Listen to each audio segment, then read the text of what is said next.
আসসালামু আলাইকুম। আমি এখন আছি মাটি থেকে প্রায় 60 ফিট উপরে একটি আম গাছের চূড়ায়।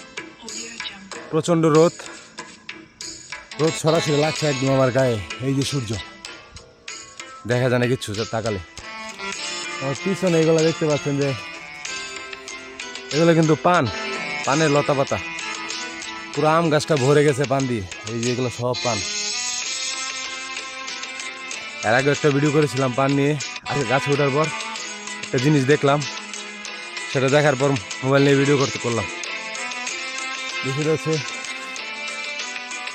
আমাদের গ্রামীণ অঞ্চলে একটা প্রবাদ আছে পান গাছ নিয়ে, ফুল নাই ফল নাই ধরে 12 মাস। আজকে আমি পান গাছের একটা জিনিস দেখলাম, এটা ফল না ফুল আমি জানি না। এই দেখেন, এই যে পান গাছের ডগায় এই যে এটা মরিচের মতো, এটা ফুল না ফল আমি জানি না। এই যে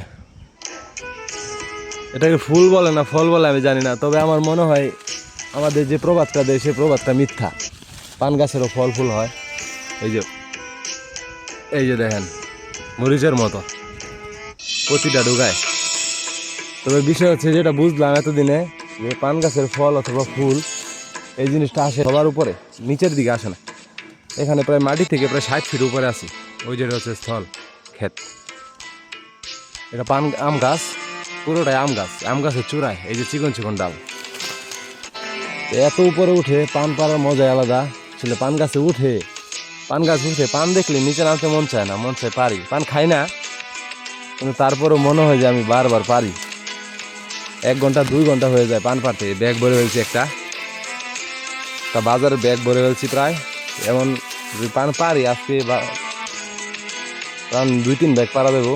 প্রচণ্ড রোদ, শরীর একবারে ঘামে শেষ। ভিডিওটা করার উদ্দেশ্য হচ্ছে যে ছোটবেলা থেকে একটা প্রবাদ শুনতাম যে ফুল নাই ফল নাই ধরে 12 মাস। শেষের লাইন আর কি, আগের লাইনটুকু মনে নাই, শেষের লাইনটুকু মনে আছে। তো আমার মনে হয় এটা মিথ্যা, পান গাছেরও ফুল অথবা ফল আছে। সেটার জন্য আজকে ভিডিওটা করা। তো ভালো থাকবেন সবাই, আসসালামু আলাইকুম।